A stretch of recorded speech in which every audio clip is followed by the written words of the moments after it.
कविता शादी का विज्ञापन। सुनिएगा, अब शादी का नाम, शादी की कविता सुनाने के लिए पवार जी हमसे कह रहे हैं, जिन्होंने जिंदगी भर शादी नहीं की। दूसरों के दर्द का मजा लेना तो कोई इनसे सीखे। खैर वो सच्ची बात, ये सच्ची घटना पर आधारित कविता है। मैं ये जो दाढ़ी रखे हुए हूँ, ये पहले मैं नहीं रखता था। मैं पहले क्लीन शेव रहता था, बिल्कुल ब्यूटीफुल टाइप का हैंडसम था। हैंडसम तो मैं आज भी हूँ, लेकिन तब मैं ब्यूटीफुल टाइप का हैंडसम था। अच्छा, हम 10 भाई बहन, सर ये सच कह रहे हैं, 10 भाई बहन। जी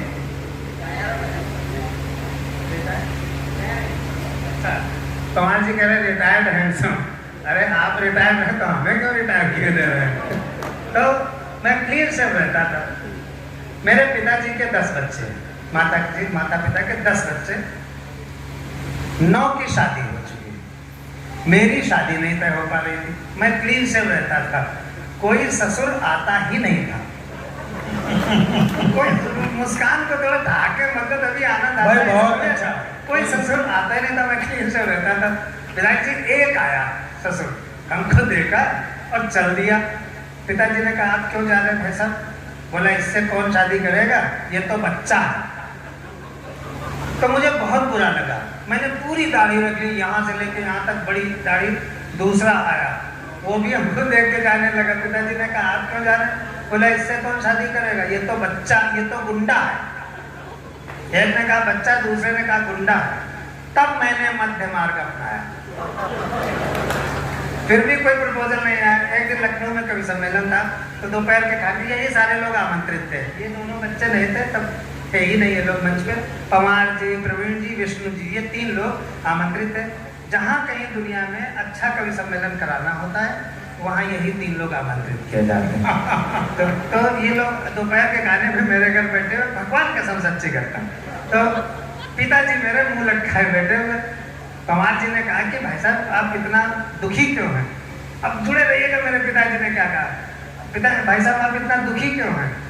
तो पिताजी बोले कि किसी तरह सर्वेश की भी शादी हो जाती तो हम गंगा नहा लेते। अच्छा, हमारे यहाँ उत्तर भारत में कोई अच्छा या बुरा काम जब कंप्लीट होता है तो गंगा नहाई जाती है। मैं ये नहीं समझ पा रहा था पिताजी मेरी शादी को अच्छा काम समझ रहे हैं कि बुरा काम समझ रहे हैं। विष्णु जी चूंकि गीतकार है, विष्णु भैया गीतकार है, तो वो शांत रहते हैं, अपना चुपचाप बैठे रहे, मन में कोई गीत गुनगुना रहे होंगे। प्रवीण हमसे छोटे भी हैं, मुखर भी हैं, मस्त भी हैं। तो प्रवीण ने हमारे पिताजी से कहा कि चाचा जी ऐसा करो कि सर्वेश भैया का एक मैट्रिमोनियल विज्ञापन निकलवा दो, वैवाहिक विज्ञापन। हो सकता है कोई पार्टी फंस जाए। तो मेरा विज्ञापन निकलवाया गया। उसमें मेरी उम्र 28 साल छपनी चाहिए थी, लेकिन वो गलती से 82 साल छप गई। मैं भगवान कसम सच्ची घटना, 82 साल छप गए। अब हम निश्चित हो गए कि अब मेरी शादी नहीं हो पाएगी, हमको कुंवारा ही रहना पड़ेगा। और चूंकि अटल जी के शहर लखनऊ का हूँ, इसलिए हो सकता है भारत का प्रधानमंत्री भी बनना पड़ जाए। लेकिन मेरे लिए प्रपोजल्स आए 70 साल वाली का, 75 साल वाली का, 78 साल वाली का। तो हमने अपने पिताजी की तरफ देखा, उनकी उम्र 80 साल थी। अब अगली बात पे थोड़ा पीछे तक काले हो ना, जिससे कविता सुनो। उनकी उम्र 80 साल थी। हमने मन ही मन उनसे पूछा, पिताजी ये विज्ञापन आपने मेरे लिए निकलवाया कि अपने लिए निकलवाया? तो उसी से कविता बनी थी। मेरे जीवन की महत्वपूर्ण कविता है। पवार सर को, विष्णु भैया को, प्रवीण को, सबको बहुत पसंद है। मैं सुनाता हूँ। एक बार थोड़ा सा वातावरण दे दीजिए तो एक अच्छी कविता मैं शुरू करूँ। बहुत अच्छे, बहुत अच्छे। पिताजी को हमारी शादी का ख्याल आया, पिताजी को हमारी शादी का ख्याल आया, इसलिए उन्होंने हमारा वैवाहिक विज्ञापन निकलवाया। लेकिन अखबार ने मेरे बारे में पता नहीं क्या नापा, मेरा वर्णन खरीद बिक्री वाले कॉलम में छापा। लेकिन अखबार ने मेरे बारे में पता नहीं क्या नापा, मेरा वर्णन खरीद बिक्री वाले कॉलम में छापा। शायद अखबार मेरे अस्तित्व के मामले में कुछ धोखा खा गया। जुड़े रहिएगा, हास्य रुपये की कविता। शायद अखबार मेरे अस्तित्व के मामले में कुछ धोखा खा गया, इसीलिए तो मेरा वर्णन निविदा सूचना के बिकाऊ माल में आ गया। मैं आपको आपके ज्ञान के लिए बता दूं कि निविदा सूचना को हिंदी में टेंडर नोटिस कहा जाता है। नहीं नहीं, हंसने की बात नहीं है, वही शब्द हिंदी है जो आपकी समझ में आ जाए। निविदा सूचना नहीं समझ में आया, टेंडर नोटिस समझ में आ गया। इसीलिए मैं कहता हूँ कि दूसरी भाषाओं के शब्द अपनी हिंदी में डालिए, जिससे हिंदी और समृद्ध हो, विश्व भाषा बने। बहुत सारे शब्द अंग्रेजी ने हमारे लिए हैं, जैसे डकैत एज इट इज उसने अंग्रेजी में लिया, डकैत लिखिए स्पेलिंग आप तो हिंदी से लिया गया है। VAN वैन हमारे वाहन से लिया गया है। हमारा पथ था, उससे PATH लिया गया है, पाथ। ऐसे बहुत सारे हैं जो लिए गए, खैर उसको छोड़िए। तो हाँ, निविदा सूचना के लिए विष्णु भैया ध्यान दिला दिया। तो मेरा वर्णन निविदा सूचना के बिकाऊ माल में आ गया। अब मुझे खरीदने के लिए निविदाएं आने लगी, अब मुझे खरीदने के लिए निविदाएं आने लगी, अपने अपने जोर आजमाने लगी। अब मुझे खरीदने के लिए निविदाएं आने लगी, अपने अपने जोर आजमाने लगी। एक में था माल कितना पुराना है, जो खरीदते हैं उसकी जानकारी ले सकते हैं, धीरे धीरे मुस्कान आपकी बढ़ेगी, वो जानते हैं।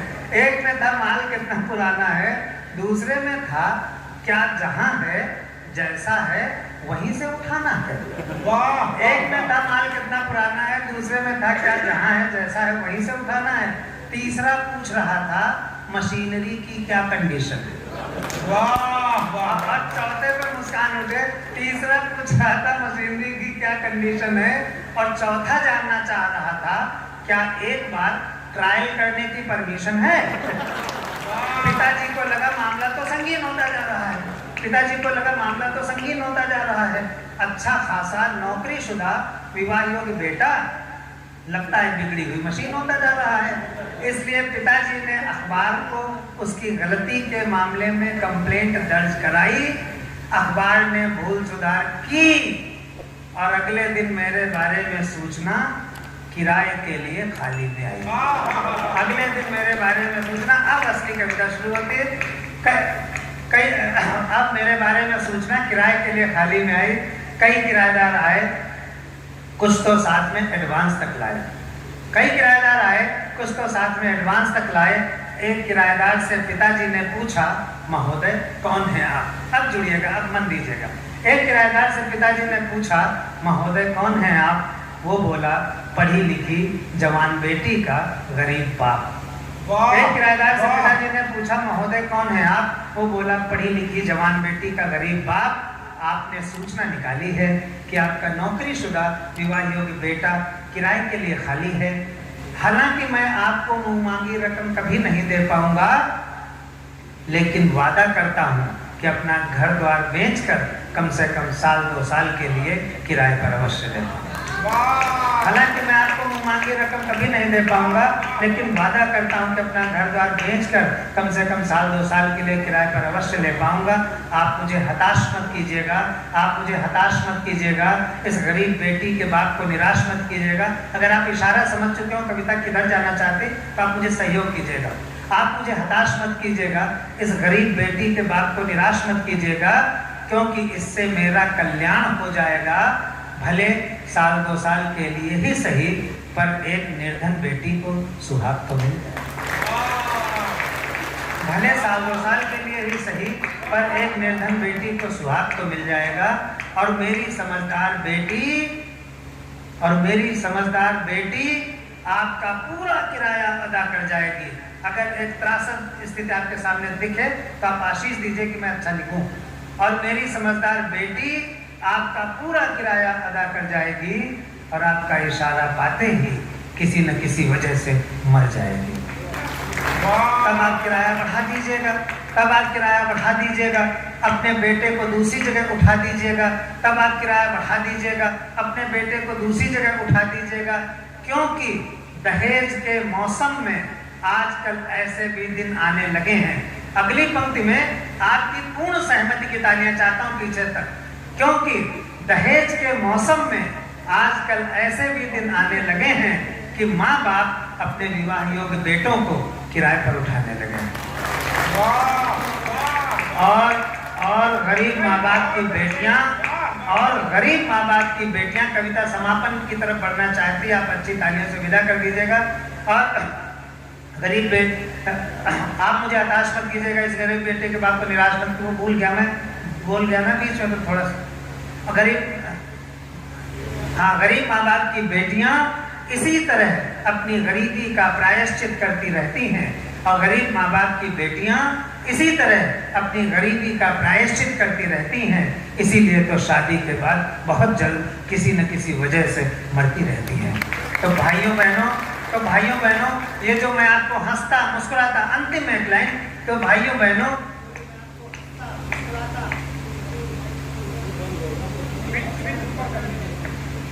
ऊपर ही था वो। मैं अंतिम 2 लाइन फिर से पढ़ देता हूँ, जरा सी ताली बजाइए। इतना बड़ा व्यवधान था ये, जैसे आखिरी मूंगफली कड़वी निकल जाए, बिल्कुल वही हुआ कि आखिरी 2 लाइन सुनाने जा रहा था, उसी में माइक चला गया। तो गरीब माँ बाप की बेटियां इसी तरह अपनी गरीबी का प्रायश्चित करती रहती हैं, इसीलिए तो शादी के बाद बहुत जल्द किसी न किसी वजह से मरती रहती हैं। तो भाइयों बहनों, ये जो मैं आपको हंसता मुस्कुराता स्माइल मैन दिख रहा हूँ, भाइयों बहनों, ये जो मैं आपको हंसता मुस्कुराता स्माइल मैन दिख रहा हूँ, असलियत ये है कि मैं एक दहेज लोभी बाप का बेटा हूँ और हर साल किराए पर बिक रहा हूँ, बहुत बहुत धन्यवाद।